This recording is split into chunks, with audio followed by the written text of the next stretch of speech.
Once you have your workflow created and you think it's really set up, well, what I recommend you do is to add yourself to the workflow to test it and make sure that it's working properly. You want to go through the same process that your customers and prospects are going through to make sure that it's actually working for you. So this is one of the best ways to troubleshoot a workflow. Make sure all the steps are firing appropriately.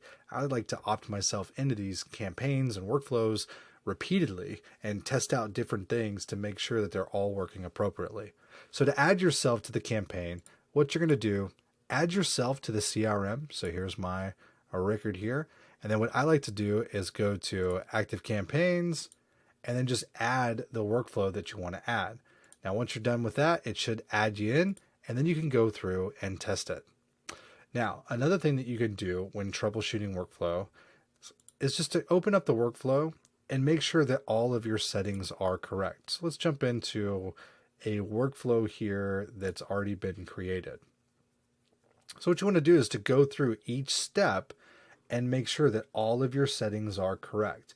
After you've tested it on yourself, you should see where the hangup is. And then what you can do is identify, like maybe it's this step, maybe it's not sending out a task, right? So we would select the task and go through and troubleshoot it and see what's going on. Maybe it's not assigning it to the right person, or maybe it's firing out at a different time that we didn't realize.